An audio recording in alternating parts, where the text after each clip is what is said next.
Okay, so we are on page 1025, Parsha Shoftim. 1025 in the Article Siddur, that is Devarim chapter 16, verse 18. It begins, judges and officers shall you appoint in your city, in all your cities which Hashem your God gives you for your tribes, and they shall judge the people with righteous judgment. You shall not pervert judgment, you shall not respect someone's presence, and you shall not accept a bribe, for the bribe will blind the eyes of the wise and make just words crooked. Righteousness, righteousness shall you pursue so that you will live and possess the land that Hashem your God gives you. And then I'll just go to the end of the paragraph. It concludes in verse 21, you shall not plant for yourself an idolatrous tree, any tree near the altar of Hashem your God that you shall make for yourself. You shall not erect for yourself a pillar which Hashem your God hates. Okay, so now back to the beginning, talking about the judges. So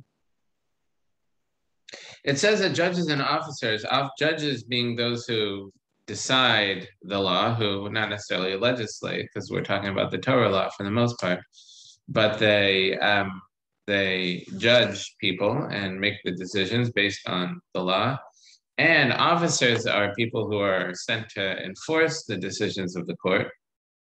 So they should be appointed in all your cities which Hashem your God gives you for your tribes, and they shall judge the people with righteous judgment. So the Ramban understands that that the Torah is telling us that there's a hierarchy of judges, because it says, first of all, you shall appoint judges in all your cities. That means that every city has to have a judge. And then it says, for your tribes. What does that mean for your tribes? If each city, every tribe had a number of cities, so what does it mean for your tribes? That means that the tribes also have to have a tribal council or a higher court that would oversee the lower courts and would be able to judge cases that were too complicated for the local courts. So there was to be a hierarchy of courts, and there are actually three different basic types of courts. There's a 3-person court, and that's the basic court that could decide halachic issues. That's when we're just thinking when we do it. There are times where we need to convene a bezdin, where we need to convene a court, even here. And for example, for a conversion, you need a Jewish court to oversee a conversion, and that would usually be 3 Jewish men and that could really be any Torah observant 3 men would constitute a court. If they're judging, they have to be qualified. If they're judging, like making a halachic decision, they have to be qualified to make that decision. But your basic court is a 3-person court. Then there's a 23-person court. That is a court that is qualified to even decide capital punishments. And so that's a 23-person court. And the high court, the Sanhedrin, that's the national court that was that sat in the Beis HaMikdash in the temple, that was a 71-person court. That was the high court that we'll see more about in the Parsha. Okay, and so this is a mitzvah in the Torah anyway, to have that every city should have a bezdin, should have a court. So why is it that we don't seem to keep this? That we don't, as far as I know, Savannah doesn't have a Jewish court that's set up to judge disputes. We have a rabbi, but he's a single person, and like we'll see, a single person, no matter how great they are, it does not qualify as a court. So the Ramban says that this is only true. This mitzvah was really only we were able to fulfill when we had a proper smicha, and we've spoken about this before. What does smicha mean? Smicha is the term that we use nowadays to refer to somebody who was tested and is certified that they are a rabbi. It's the rabbinical certification, and it's usually given by a great rabbi, a recognized rabbi, saying that they tested this person and they're willing to certify that he's knowledgeable enough to be a rabbi. That is not the smicha that we're referring to, that the Ramban is referring to, that you need to have in order to have this mitzvah of making a court in every city. The Ramban says that smicha was a tradition all the way back to Moshe. that when Moshe was really certified by Hashem, when Hashem appointed him to teach us, that gave him the Torah. And Yeshua, it says that when he appointed, Moshe, when he appointed Yeshua as his successor, it said he laid his hands on his head. That is literally what smicha means. Smicha means leaning, and Moshe leaned his hands on Yeshua's head in order to transfer the leadership to Yeshua. Yeshua did the same thing to the Zakanim, to the elders, whereas and he transferred the leadership to these elders, and by leaning on their heads, and they did it to the next generation of elders and onward. And this is the smicha that we're referring to. It was a chain of certification going back to Moshe, Rabbeinu, back to Moshe, and transferring this holiness of spirit into the next generation of rabbis. That was lost in the Tanaic times and under Roman prosecution, that the Romans outlawed smicha, and in fact, they actually killed a rabbi for attempting to give smicha to his students, and it died out. And the last person, and so we have no one ever since the end of the Mishnah, we have nobody who had smicha, proper smicha. So, and the Ramban says because of that, we don't have this mitzvah to have a court, because anyway, we don't have proper judges because they don't have this kind of smicha. But we still have these 3-person courts whose decisions are binding. Okay, and it continues that in verse 19, you shall not pervert judgment, you should not respect someone's presence, meaning you shouldn't show respect to one of the litigants over the other one, and you shall not accept a bribe. For a bribe will blind the eyes of the wise and make just words crooked. Our sages say that you shall not accept a bribe, even if the person is paying you off to make the right decision. That he tells you, look, you're judging my case, and I want to make sure that you decide properly according to halacha. Here's $100 to make sure you do that. And even if you decide against me, so still that's prohibited. And as the Torah testifies, that it blinds the eyes, that once a person receives a bribe, even if he's fully, his intentions are fully to make the correct decision, it just skews his vision and he can't see clearly. He can't see properly once he receives the bribe. Even the wise and righteous, a bribe affects people. And then it concludes, like we mentioned in verse 21, about planting a tree, that we're not allowed to plant an idolatrous tree or any tree near the altar of Hashem your God. So what does that mean, and what's that connection to judging? So the Meshech Chochmah explains that the Torah here, this prohibition against planting a tree next to the altar, is telling us really the big difference between our beliefs and pagan beliefs. And that is that the pagan version of their service, of their pagan deities, and their beliefs are that when they bring offerings or whatever it is that they do to worship their deities, what they're doing is that they're increasing their deity's potential and its power. When they bring an offering in front of their deity, they're offering, let's say, to the sun. So when they bring this offering to the sun, what they're doing is giving the sun more power in the world. And as a reward for that, they're helping out the sun. So the sun will help them out and shine blessing upon them, or whatever it may be. And that's their version of what their service is accomplishing. There, it's like one hand washes the other. We're helping out the deity will help us out. The Torah tells us that that's not what our service of Hashem is about. Hashem is perfect. Hashem's omnipotent. There's nothing that we could give to Hashem. And so that's not when we're serving Hashem, we're not serving Hashem. Hashem doesn't ask us to do the service, to doubt, to pray, to do the mitzvahs, to increase Hashem's power in the world. We have no way, we can't increase Hashem's power in the world. If Hashem wants the power to have more power in the world, Hashem will just set more power into the world. What we're doing when we serve Hashem is, Hashem tells us that this is for our own good. Hashem tells us that I created the world to do good to you, to bestow my goodness upon you, and this is what you should go do to receive my goodness. And that's what we're doing. Really, the reason why we're serving Hashem is because Hashem tells us to, But Hashem tells us that Hashem's going to reward us for this service, and that's why we're doing it. Not because we're giving anything to Hashem, that Hashem needs our help. And so that's why the Torah is telling us that you shall not plant for yourself an idolatrous tree, any tree near the altar of Hashem. That a tree is something that grows. A tree is something that you water and you fertilize and you prune, and you need to do work for the tree. And when you work for the tree derives benefit from that, and it experiences growth.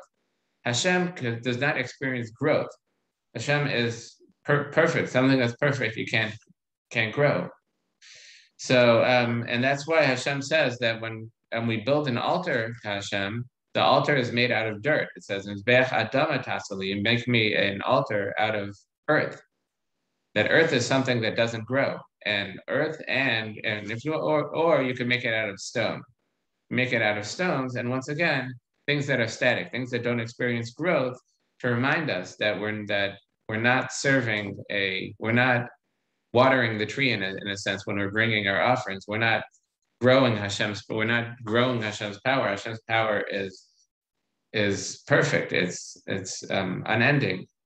It's infinite. All we're doing something on our own behalf. And I think it's the Meshech Chochmah continues that that's why it continues that you shall not erect for yourself a pillar which Hashem your God hates. What's a pillar? A pillar is an altar. Instead of being made out of multiple stones, it's made out of a single stone. Instead, when we make an altar out of stone, how we do it is we take lots of stones and build a structure out of all those stones instead of one big stone.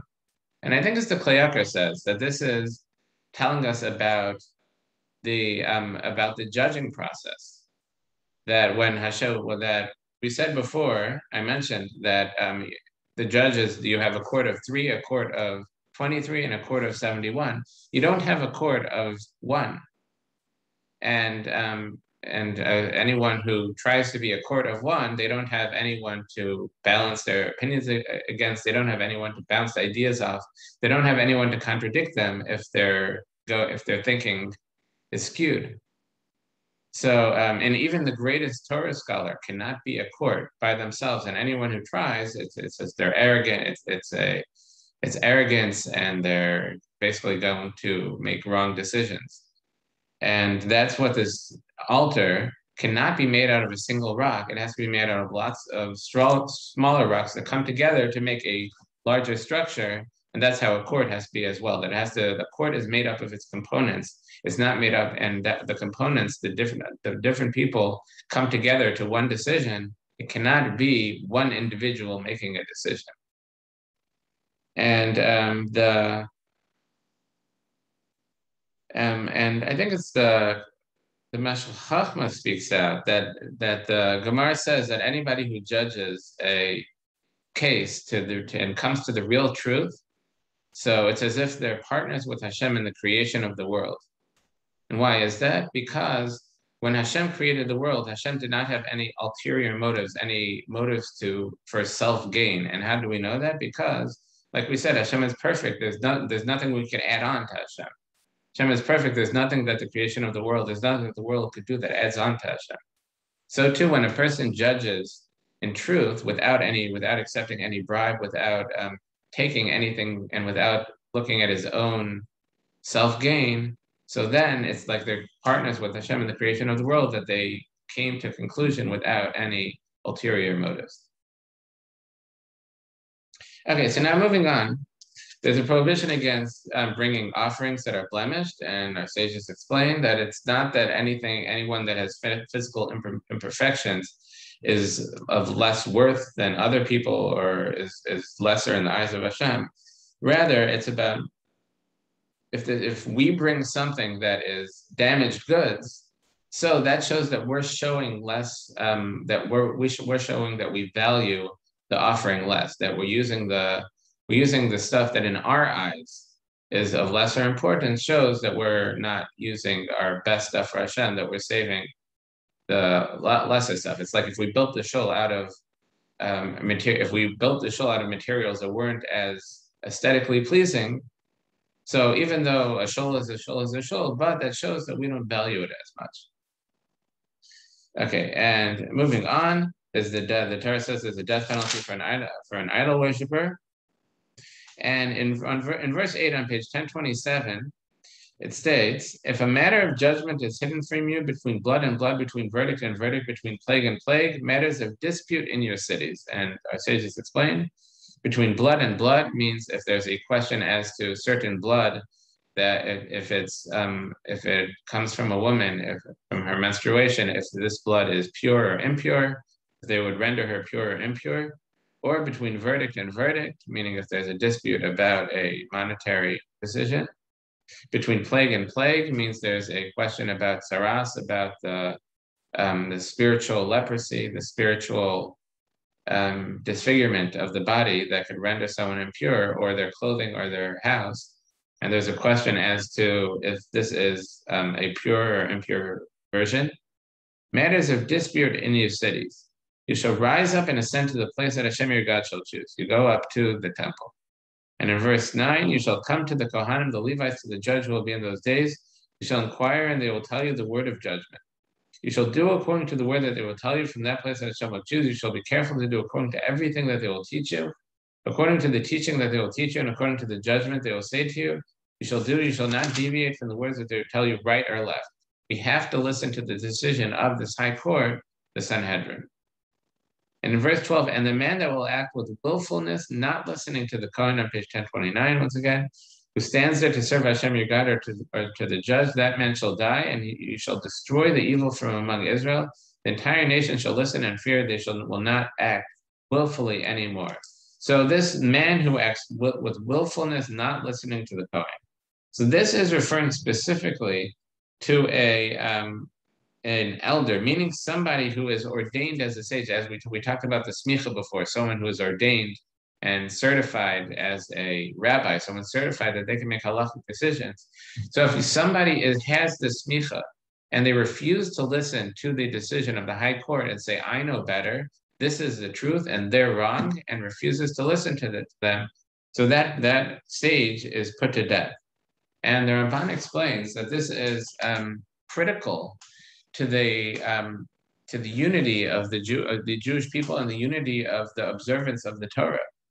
Is that that even though nowadays we don't really have any kind of central authority of Judaism, like in the Catholics have the Vatican and they have the Pope, that there's one guy, and they have a hierarchy. And at the top of the hierarchy, you have one guy on top of the pyramid. He's the one who makes the decisions, and whatever he says is final. And in Judaism, we don't have that. We have the Torah, which is central to our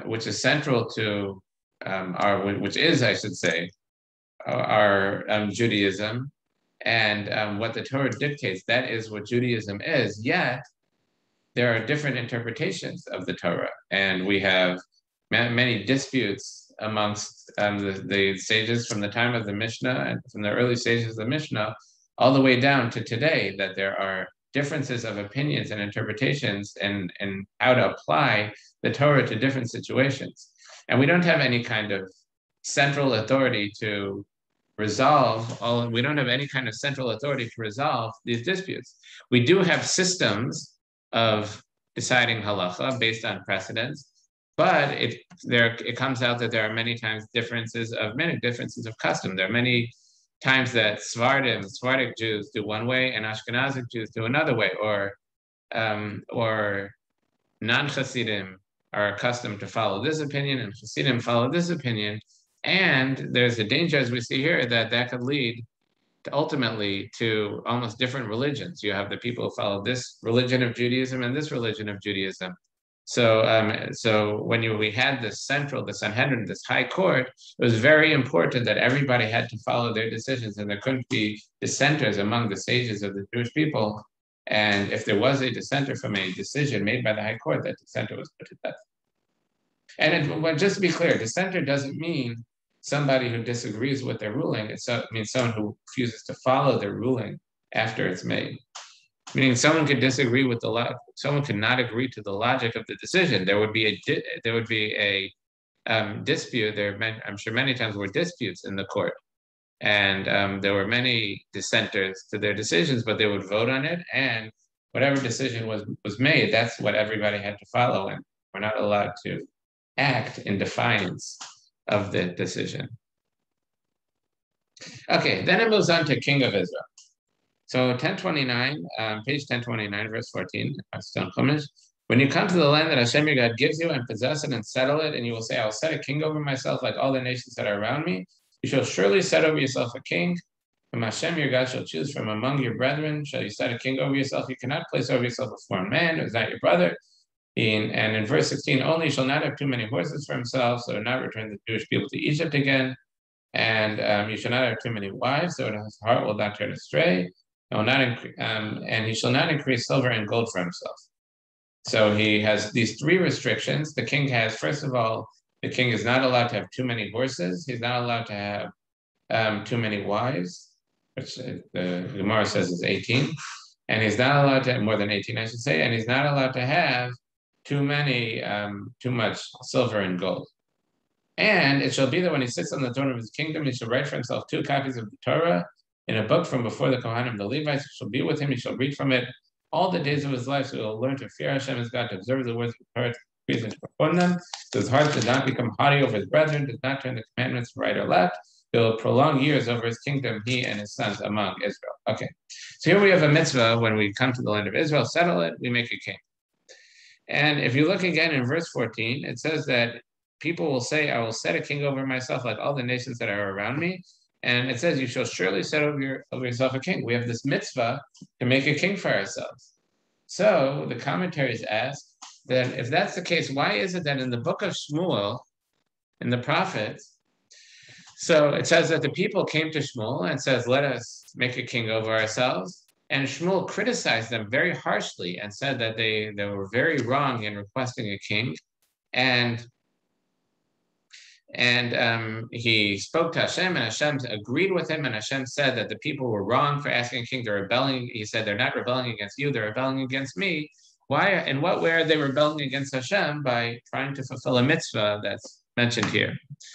So just very quickly, one approach is the approach of the Kleyakar, who says that there's really one word that's the key to understanding the difference between the mitzvah in this week's Parsha Shoftim, and that section of Shmuel where the people actually asked for a king and were criticized. And that is that here it says that the people will say in Pasuk Yudal, once again, verse 14, the Hebrew is, Asima alai melech, I will place a king over me. The article is, I will set a king over myself.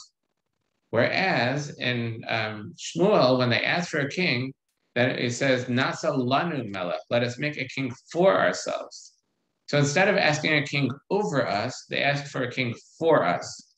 What's the difference? So the Kleyakar says that the mitzvah is that the king should be a religious authority, that they had a court system to enforce the laws, but they needed a central religious authority who will be able to ensure that the people follow the Torah.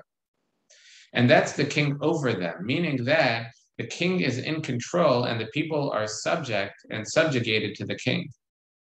That's not what they asked for. They said, Sima alai melech, Nasa lanu melech, the king should be for us, meaning that the king should be subjugated to them, almost like the king had to be, meaning the king was politically dependent on the people, and a king who's politically dependent on the people has to appease the people.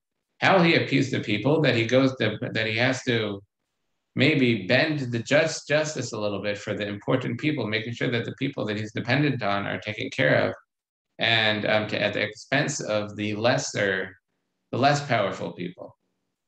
So, and that's what they asked wrong, and that was the rebellion against Hashem and Shmuel that Shmuel understood from the way they asked, is that they weren't looking for a king to be sent who will be that they'll be subject to and will enforce the laws of the Torah over them. But they were looking for a king their problem was that Shmuel, who was their leader at the time, was too uncorruptible, and he was actually enforcing the laws of the Torah, and they wanted a king that was subject to them politically, and therefore they would be able to corrupt and bend to their will. Okay, so now moving on page 1031, chapter 18, verse 1, it states, there shall not be for the Kohanim, the Levites, the entire tribe of Levi, a portion inheritance with Israel, that the tribe of Levi was not given a section of the land of Israel. Instead, they were given cities to live in that were scattered around the land of Israel. The fire offerings of Hashem as inheritance they shall eat. He shall not have inheritance amongst his brethren. Hashem is his inheritance as he spoke to him. But in verse 3, this shall be the due of the Kohanim from the people, from those who will perform a slaughter, whether of an ox or a flock.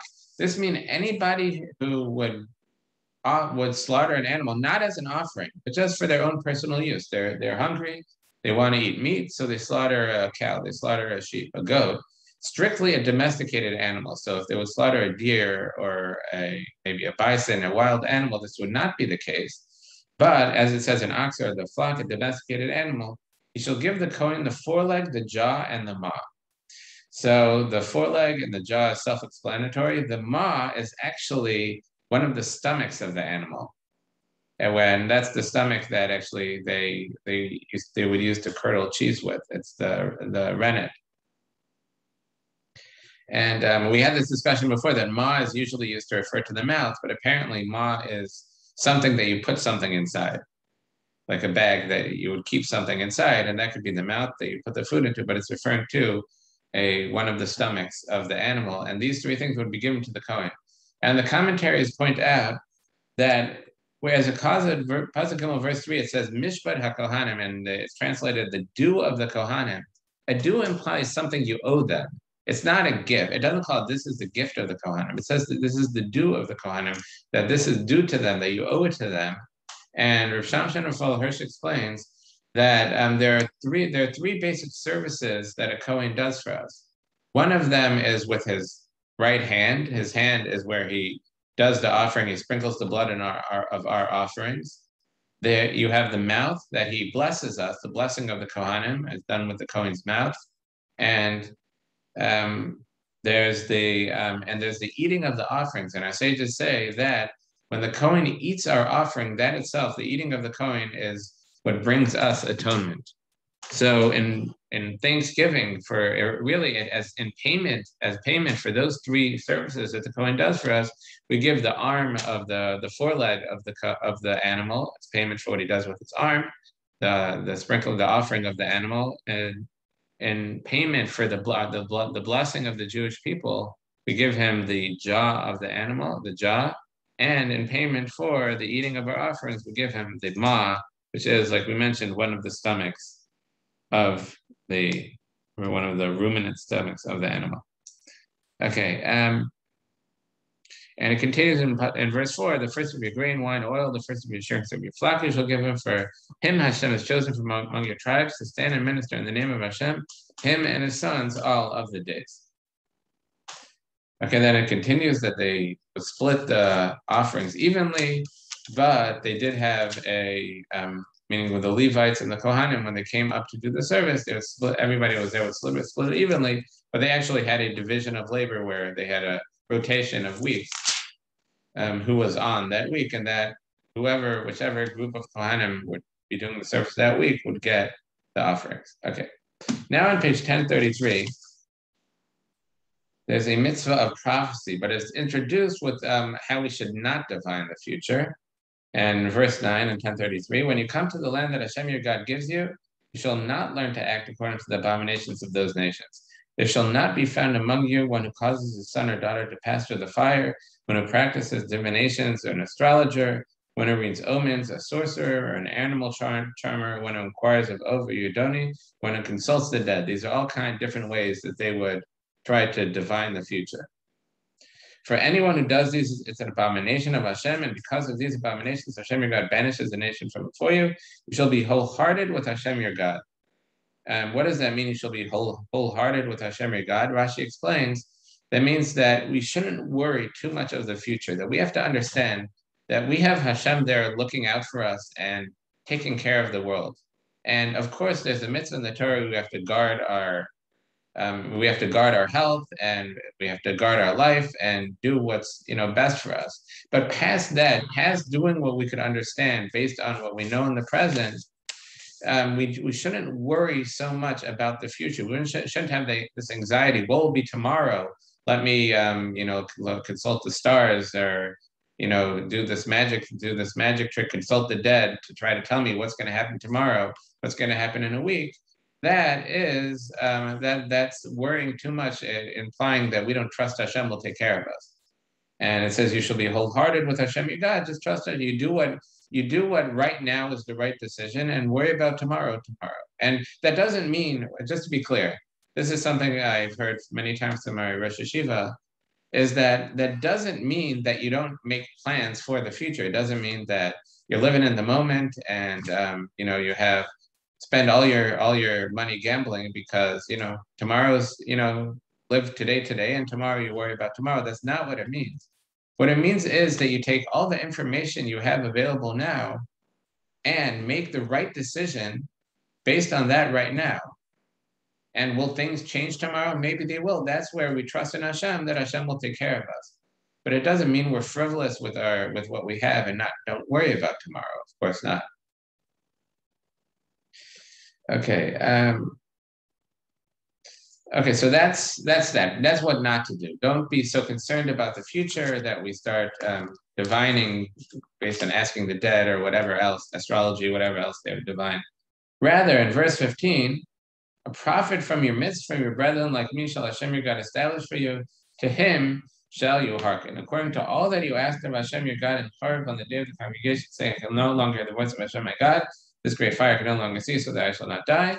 Hashem said to me that I will establish a prophet for them, and this great righteous person who's the prophet will be the conduit of messages, will bring the messages from Hashem to the Jewish people. So, but if we don't, but if we have to listen to a prophet. If we don't listen to a prophet, that person is put to death. But if a prophet says something in the name of Hashem that was not actually revealed to him by Hashem, that prophet is put to death. So, how do you know? So in verse 21, when you say in your heart, how can we know that the word of Hashem has not spoken? How do we know to put a prophet to death for saying something in the name of Hashem? Hashem didn't tell him. How do we know that Hashem didn't tell him? So, on 10:35, the easy answer, if the prophet will speak in the name of Hashem and that thing will not occur and not come about, that is the word of that Hashem has not spoken with willfulness, and the prophet spoken it, you should not fear him. So a prophet better be sure that Hashem spoke to him before saying something, because if he says something as a prophecy and it doesn't come about, so he is put to death. Okay, so then we have the mitzvah of the cities of refuge. I'll just very quickly, because we've spoken about this a number of times recently, but there are these cities of refuge that are for if a person kills with an element, not completely accidental, there's an element of negligence, but it's not intentional and not completely negligent. So in that case, there are cities of refuge that he could flee to, and he has to live there until the Kohen Gadol dies. But if he were to kill intentionally, in that case, the city of refuge doesn't help him, and they'd return him to the court, and they judge him and return him to the court of wherever it is that he committed the murder, and that court would judge him and put him to death if he in fact committed it. And okay, and now on page 1037, verse 14, it says, you shall not move a boundary of your fellow, which the early ones marked out in your inheritance, that you shall inherit in the land that Hashem your God gives you to possess it. So in the surface reading of the Torah, and really the plain meaning of the Torah, what this means is that they would have markers in the ground to delineate where one person's property ends and the next person's property begins. They didn't have exactly the deeds that we have with the numbers marked out, but they had these markers in the ground that this is where your property ends, where my property begins. So these stakes pounded in the ground, somebody could sneak in the middle of the night, move the stakes a few feet and into the other person's land, and gradually take over parts of the other person's land. That's what this means, that moving the boundary, moving the fence a little bit in secret and taking over parts of other people's land. But our sages say, in addition, this is hinting at another halacha, which is not competing unfairly with someone else in business. That's another case of moving the boundaries of someone else's land. It's called overstepping your bounds, which means that if somebody has a business, it's prohibited to open the same business in the same location taking away his customers. And there are a lot of halachic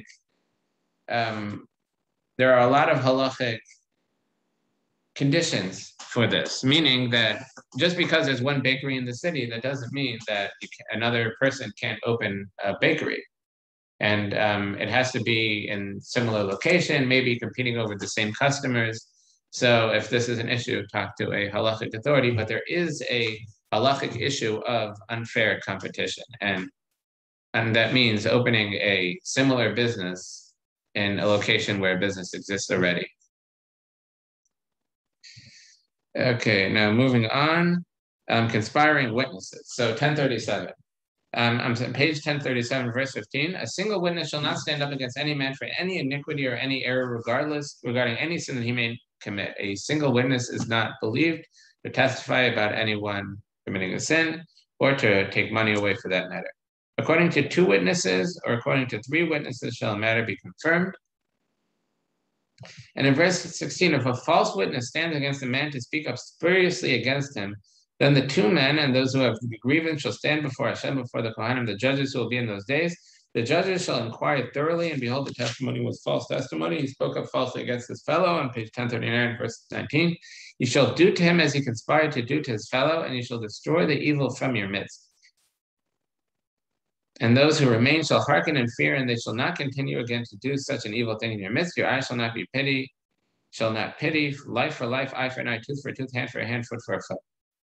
So, and in this case, the life for life is literal, that if these two witnesses would come and testify against somebody that they killed a person and try to give the person capital punishment, and we discover, in fact, that they were lying, and the person, in fact, they did not witness such a murder, these 2 witnesses are put to death.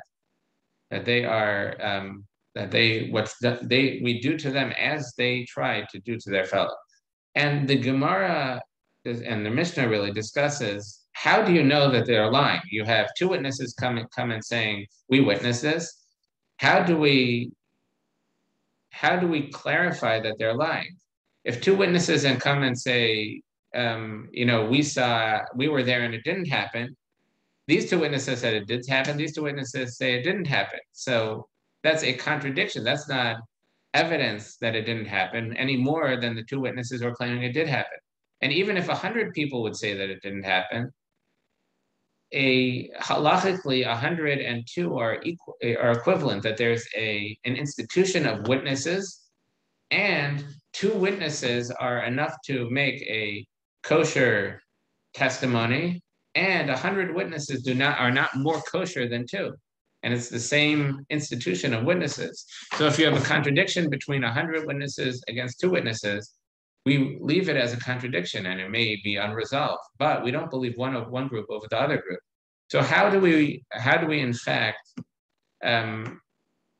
prove that these 2 witnesses did not witness what they say? And our sages say that the case is that 2 witnesses testify that, let's say, they witnessed Reuven kill Shimon on this day, at this time, in this place. And 2 other witnesses say, you could not have witnessed that because you were with us elsewhere. So that second pair of witnesses are not testifying about the act that happened. They're saying, for all we know, Reuven could have killed Shimon. We don't know. But we know that you could not have witnessed that, what you're claiming to have witnessed. So in that case, they're not testifying about the act. They're testifying about the witnesses. And people are not allowed to testify about themselves. So in that case, the second pair would in fact be believed, unless, once again, other witnesses contradict them, in which case, see the Masechta Makos, which goes into detail. The Mishnayos, the Gemara, goes into detail about how we resolve that. Okay, moving on. Then the Torah talks about when Israel goes to war, various halachas. And on verse 5, it states, 1039 verse 5, the officer shall speak to the people saying, who is the man who has built a new house and has not yet inaugurated it? Let him go and return to his house, lest he die in the war, and another man will inaugurate it. And who is the man who has planted a vineyard and not redeemed it? Let him go and return to his house, lest he die in the war, and another man will redeem it. In verse 7, and who is the man who has betrothed a woman and not married her? Let him go and return to his house, lest he die in the war, and another man will marry her. Okay. And then in verse 8, the officer shall continue speaking to the people and say, who is the man who is fearful and faint-hearted? Let him go and return to his house. Let him not melt the hearts of his fellows like his heart. If there's someone who's saying that they're going to be fearful and there's concern, they're going to run away. And if they would run away, if there's one person who's running away, that could cause a full-blown retreat. That could destroy the morale of the army.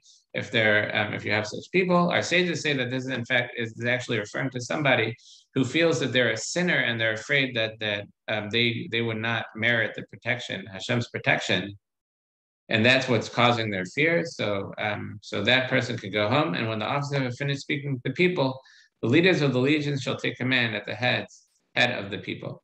Okay, so the commentaries ask about the first three cases: someone who built a new house, someone who planted a vineyard, or someone who got married and is not betrothed a woman, has not married her, that these people could go home lest they die and another person should finish the job. So they asked that why is that less a concern? If the person is afraid of dying to begin with, why is this worse than death?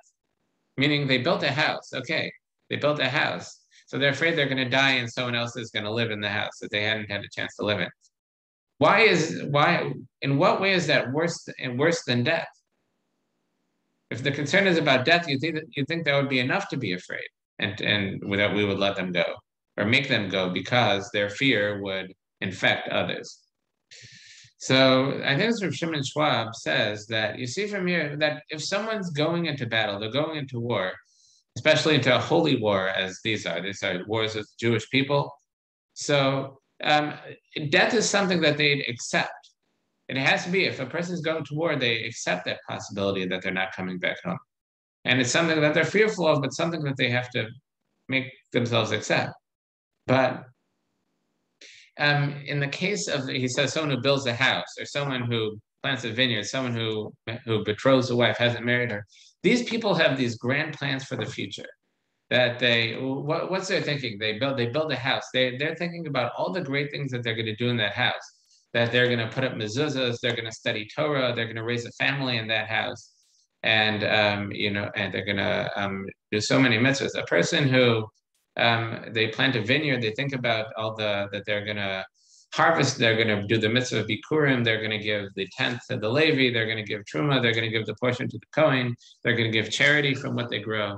And a person gets married again. They have these grand plans to raise a family in the traditions of the Jewish people and all the mitzvahs that they're going to fulfill and raise a new generation in the service of Hashem. And their concern isn't just that they're going to die and not be around to see that fulfillment, because that's a concern for everybody. They're going to die and not be around to continue their life. The concern is that somebody else is going to step in, and somebody else means somebody with an opposite view. Meaning their concern is that they built this house with these grand plans to do all these mitzvahs, and somebody with a different view on life is going to come in and use it not in that way. And this house that they built will be used for sin. The person, let's say they're betrothed. Maybe if they die, that their betrothed will end up marrying someone else who does not have the same views of the future that they have, and will raise the family in a different way and in a negative, destructive way. And that is something that will cause their hearts to fear. Okay, then there's a mitzvah on verse 10 on page 1040.